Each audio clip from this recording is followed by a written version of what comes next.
Laura Mitchell's remains were discovered on October 14, 2023, by hikers exploring a remote trail near Crater Lake, Oregon,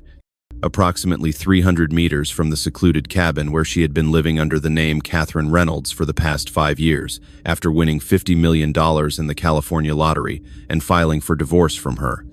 Controlling husband Mark, without ever disclosing the windfall that would have entitled him to half under community property laws, choosing instead to sacrifice millions through legal fees and careful asset concealment rather than remaining married to someone who had systematically controlled and diminished her throughout their 15-year marriage. The shallow grave where Mark Mitchell had buried his ex-wife after traveling to Oregon under false pretenses, reconnecting with her through manipulative appeals to closure and shared history, and ultimately murdering her when she refused to give him money he believed she had hidden somewhere during their divorce, was only partially concealed, with evidence suggesting Mark had been interrupted or had panicked during the burial, leaving Laura's body vulnerable to discovery by the hikers, whose casual weekend excursion would eventually expose one of the most calculated revenge homicides Oregon investigators had encountered in decades. The investigation that would connect Laura's death to her secret lottery winnings and to her ex-husband's obsessive 5-year search for her began with routine questions about the victim's identity, but evolved into comprehensive examination of how winning enormous wealth had paradoxically led to Laura's murder by someone who had felt entitled to control her and her resources throughout their marriage, and who had never accepted that she had successfully escaped his dominance, despite his years of financial abuse and psychological manipulation that had left her feeling worthless and trapped until the lottery win provided both the means and the motivation to finally reclaim her autonomy. The forensic evidence that would ultimately convict Mark included his fingerprints on Laura's vehicle, bank records showing she had withdrawn $150,000 shortly before her disappearance, digital communications revealing his months-long campaign to locate her through private investigators and social media searches, and testimony from the investigator Derek Hayes, who had helped Mark find Laura, but who had never imagined his research would facilitate murder, rather than simply satisfying clients' curiosity about ex-wife's whereabouts. The relationship between Laura and Mark Mitchell had begun 19 years earlier, in 2004, when they met through mutual friends in San Diego, with Mark's confidence and apparent financial success initially attracting Laura, who had been working as an elementary school teacher earning modest salary while living with roommates and struggling with student loan debt that made her feel she would never achieve the stability and security she desired. The courtship had been intense and romantic on the surface, with Mark showering Laura with attention and gifts that suggested generous nature, though even during their engagement, there had been warning signs, including his anger when Laura made decisions without consulting him, his criticism of her spending on items he deemed unnecessary,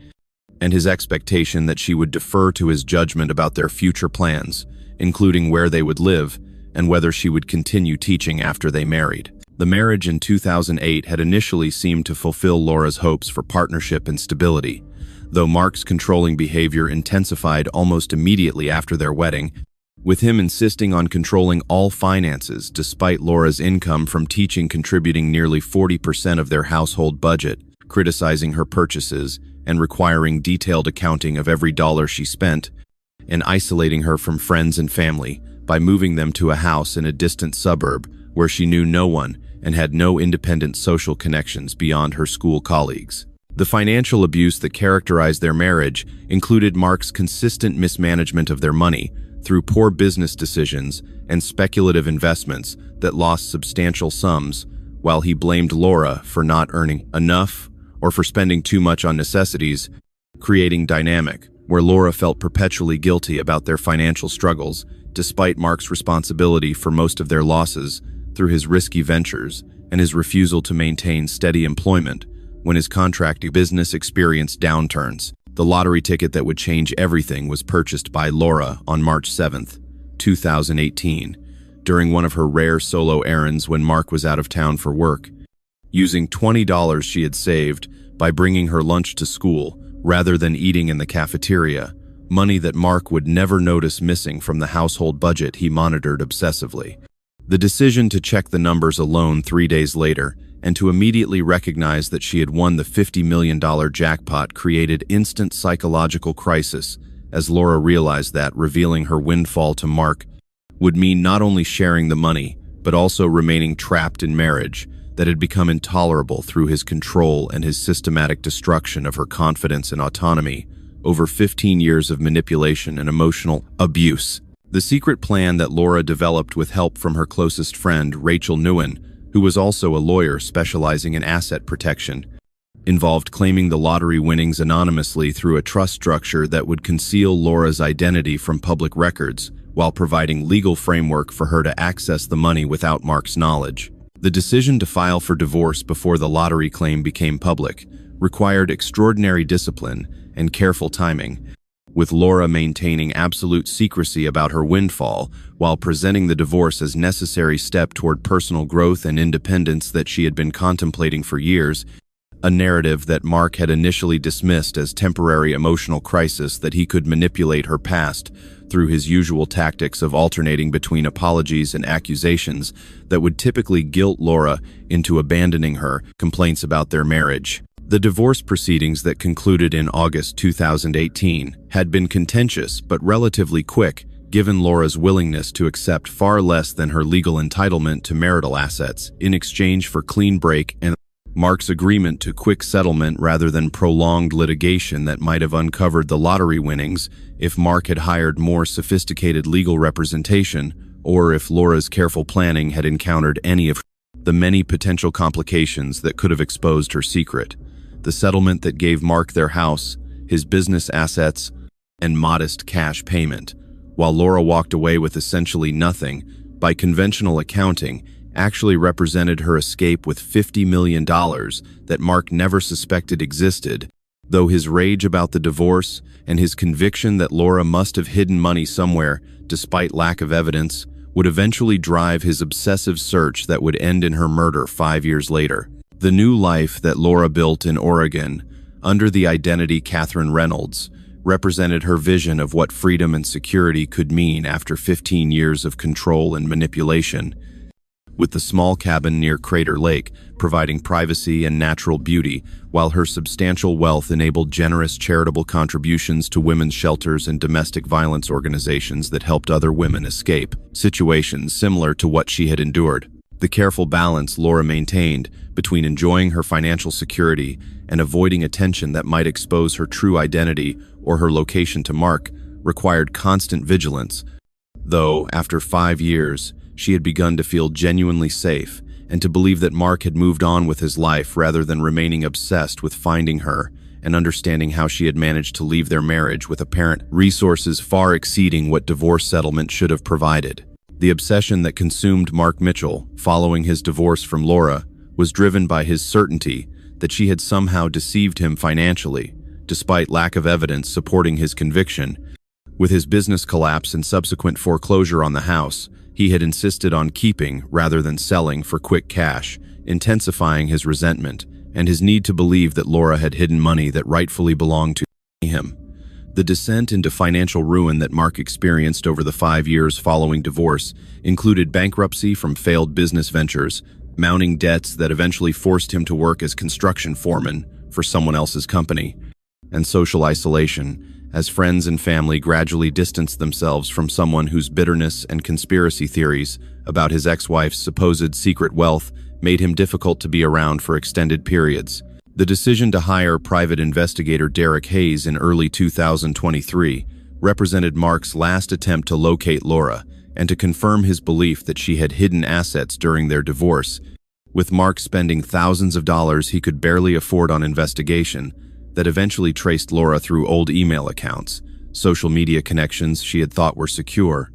and most critically through charitable donations she had made to women's organizations using variations of her real name that sophisticated database searches could connect, despite her attempts to maintain complete anonymity. The information that Derek provided about Laura's location in Oregon and her apparent comfortable lifestyle living under assumed name confirmed everything Mark had believed about her deception while triggering rage that she had successfully escaped him and built happy, independent life with resources she had somehow concealed from him during their divorce. The planning that Mark undertook following Derek's identification of Laura's location demonstrated premeditation that would prove crucial for prosecution's murder case. With Mark researching how to travel without leaving obvious digital trails, purchasing prepaid phones for communications that could not be traced to him, and developing false identity he could use to approach Laura without triggering her suspicions that he had found her after 5 years of successful hiding.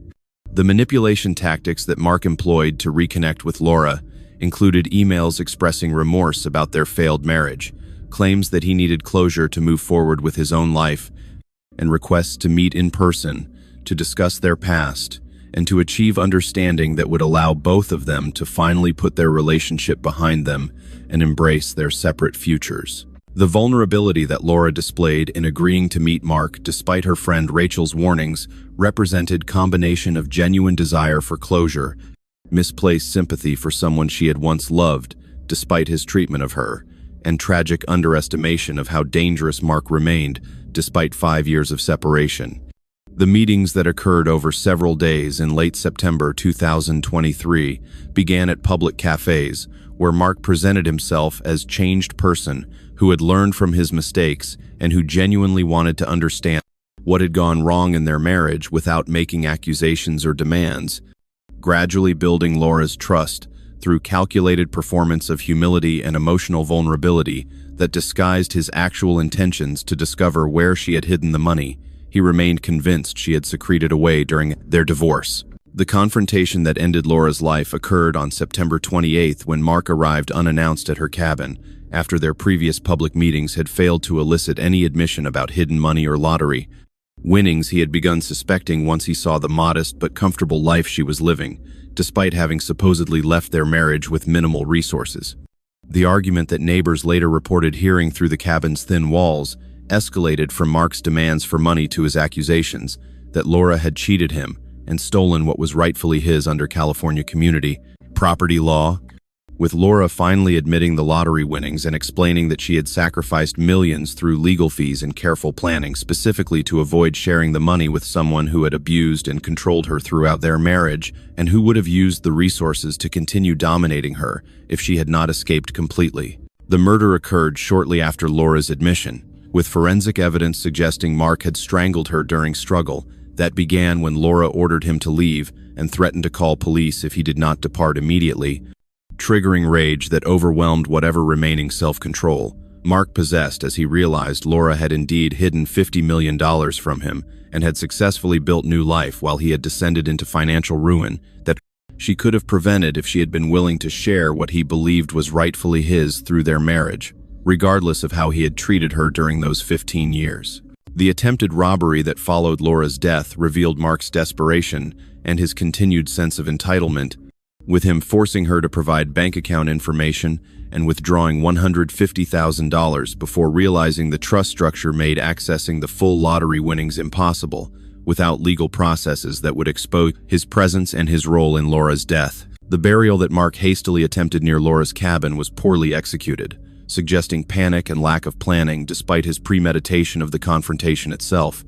with Mark apparently interrupted or simply lacking the physical stamina and tools necessary to dig grave deep enough to conceal body adequately. The departure from Oregon that Mark made immediately following Laura's murder and burial was documented through gas station receipts, toll booth records, and eventual discovery of Laura's blood and rental vehicle he had used for the trip, creating comprehensive trail of evidence that would prove crucial for investigation once Laura's body was discovered, and her true identity was established through DNA analysis and dental records that connected remains to missing California woman who had disappeared from official records 5 years earlier. The investigation into Laura Mitchell's death began with the challenge of identifying remains that had been exposed to elements for approximately 2 weeks before discovery, with dental records and DNA eventually connecting the victim to Catherine Reynolds, whose Oregon identification revealed false social security number that prompted deeper investigation into why someone would be living under assumed identity in remote cabin. The breakthrough that connected Catherine Reynolds to Laura Mitchell came through fingerprint analysis that revealed Catherine's true identity and prompted investigators to examine Laura's background, including her divorce 5 years earlier and the suspicious circumstances of her disappearance from California immediately following divorce settlement that had seemed unusually favorable to her ex-husband Mark Mitchell. The examination of Laura's financial records under both identities revealed the lottery winnings and the elaborate trust structure that had concealed her wealth from public records and from Mark throughout their divorce proceedings, explaining both her motive for disappearing and the potential motive for someone to have tracked her down and killed her. The discovery that Mark had hired private investigator to locate Laura shortly before her death created obvious suspect, though investigators needed to develop evidence connecting Mark directly to Laura's murder, rather than simply establishing that he had been searching for her before she died in ways that might represent innocent curiosity about ex-wife's whereabouts rather than premeditation of violence. The testimony from Derek Hayes, the private investigator Mark had hired, provided crucial information about Mark's state of mind and his specific instructions to find Laura, regardless of cost, and to determine her financial situation and how she had managed to afford lifestyle that seemed inconsistent with minimal assets she should have possessed following their divorce settlement. Derek's account of Mark's obsessive need to prove Laura had hidden money and Mark's explicit statements about deserving compensation for years of marriage to someone who had ultimately betrayed and humiliated him through successful escape provided motive evidence that helped prosecutors establish Mark's psychological state as he planned his confrontation with Laura. The forensic evidence linking Mark to Laura's murder included his fingerprints throughout her vehicle, where he had apparently sat with her during one of their initial meetings or possibly during struggle on day she died, DNA under Laura's fingernails from where she had scratched him during fight that preceded her strangulation, and most damning, bank records showing Laura had withdrawn $150,000 the day she died using accounts she had never previously accessed for such large withdrawal. The correlation between withdrawal timing and Mark's known presence in Oregon created circumstantial case that was strengthened by witnesses who had seen Mark and Laura together at local cafe days before her death and who could identify Mark from photographs, despite his use of false name during his Oregon visit. The arrest of Mark Mitchell occurred on October 23rd, 9 days after Laura's body was discovered, when forensic analysis had definitively connected him to crime scene through fingerprint and DNA evidence that made his presence undeniable, despite his initial denials of having been in Oregon during relevant time period. The interrogation that followed Mark's arrest revealed someone whose rage about Laura's deception remained so intense that he struggled to maintain denials in face of overwhelming evidence, eventually admitting he had met with Laura, but claiming her death had been accidental result of argument where she had attacked him, and he had defended himself with force that had unfortunately resulted in her strangulation. The charges filed against Mark included first-degree murder based on evidence of premeditation, including his hiring of private investigator, his use of false identity to approach Laura, and his apparent attempt to extract financial information before killing her when she refused to provide access to lottery winnings he believed were rightfully his. Additional charges, including kidnapping related to his forcing Laura to withdraw money and abuse of corpse for his burial attempts, created comprehensive case that would ensure significant prison time even if prosecutors failed to secure conviction on murder charge, though strength of evidence made such failure unlikely. The bail hearing revealed the extent of Mark's financial desperation that had motivated his search for Laura, with prosecutors presenting evidence that he was facing eviction from his rental apartment and had substantial unpaid debts that made the $150,000 he had stolen from Laura shortly before her death represent enormous windfall, even as it was a tiny fraction of the total lottery winnings he had hoped to access through intimidation or violence if Laura proved unwilling to share voluntarily.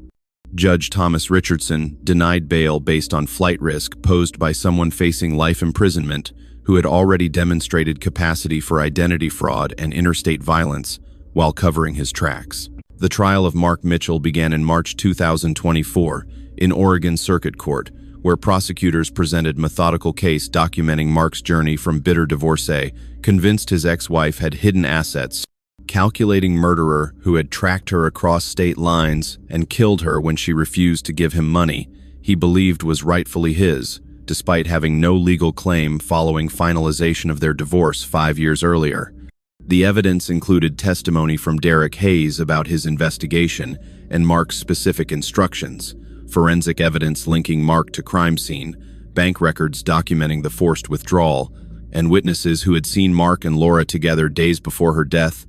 creating comprehensive timeline and motive picture that defense struggled to counter through claims of accidental death during confrontation Mark had not initiated. The testimony from Rachel Nguyen about helping Laura establish trust structure and about Laura's fear that Mark would somehow discover lottery winnings and attempt to claim share provided emotional context about victim's state of mind and her desperate need to escape marriage, where she had felt controlled and diminished throughout 15 years of systematic financial and emotional abuse.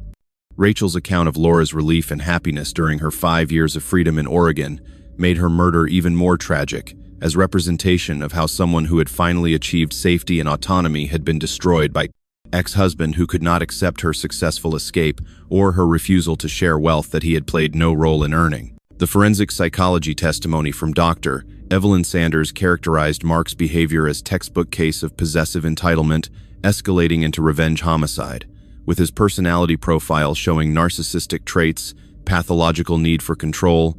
and inability to accept responsibility for his own financial failures that he instead blamed on Laura's supposed deception, rather than recognizing his own poor decisions and abusive behavior as primary causes of his difficulties. The expert testimony helped jury understand how Mark's obsessive search and ultimate murder of Laura represented not spontaneous violence, but rather culmination of 5 years of rage and resentment that had festered despite divorce supposedly ending their relationship. The verdict delivered on May 9,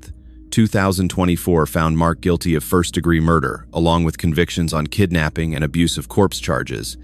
representing jury's complete rejection of defense, claims that Laura's death had been accidental, or that Mark deserved sympathy for psychological trauma of discovering his ex-wife had hidden lottery winnings during their divorce. The sentencing phase included victim impact statements from Laura's family, describing daughter and sister whose kindness and dedication to helping others through her charitable work had made her death particularly devastating loss of someone whose lottery winnings had been used not for personal luxury, but primarily for supporting organizations that helped women escape circumstances similar to what Laura herself had endured during her marriage to Mark. The sentence of life imprisonment without possibility of parole reflected the calculated nature of Mark's crimes and the vulnerability of victim who had done everything possible to escape dangerous relationship, only to be tracked down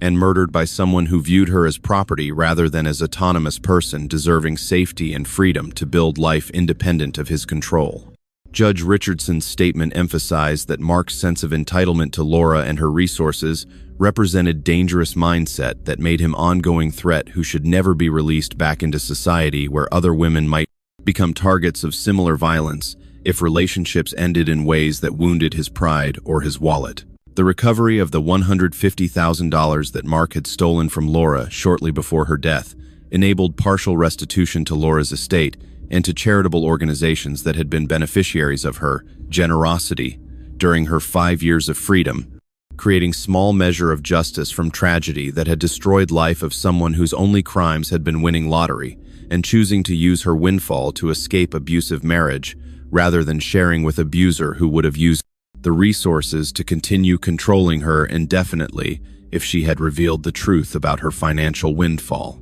The advocacy work that emerged from Laura's case included enhanced protections for lottery winners who feared domestic violence or control by partners or family members, with reforms allowing completely anonymous claiming processes that would prevent any public disclosure that might enable abusers to discover their victims had accessed resources enabling escape. The legislative changes represented recognition that sudden wealth could paradoxically increase danger for domestic violence victims, whose abusers might become even more controlling and violent if they discovered their partners had means to leave but were choosing to remain silent about their resources while planning escape. The lasting impact of Laura Mitchell's story serves as a reminder that wealth alone cannot provide safety from dangerous relationships, and that victims of domestic abuse require comprehensive support, including legal protections, safe housing, and resources for building new identities when necessary to escape perpetrators who view their former partners as permanent property deserving punishment for daring to exercise independence. Her case illustrates how controlling behavior during marriage often continues long after divorce if abusers cannot accept their loss of control and how victims' careful planning and successful escape can paradoxically trigger violence when discovered by people whose pathological need for dominance makes them willing to commit murder rather than accept that relationships have permanently ended and that former partners have built lives beyond their reach or influence. The memorial that Laura's family and friends created in her honor supported women's shelters and domestic violence organizations that had been recipients of her anonymous generosity during her years of freedom, ensuring her legacy would continue helping women escape dangerous situations and build lives free from control and abuse. The irony that Laura's charitable work focusing on helping other women escape circumstances she herself had fled would ultimately provide clues. Helping investigators connect her assumed identity to her real history was not lost on those who knew her story, representing how, even in death, Laura contributed to justice system's ability to hold her murderer accountable for crimes he committed through his pathological entitlement and his refusal to accept that Laura belonged to herself rather than to him, regardless of their shared history, or his conviction that her lottery winnings should have been community property, despite her deliberate concealment during divorce proceedings, designed specifically to prevent him from claiming share of wealth she knew he would use to continue controlling and diminishing her as he had throughout their marriage.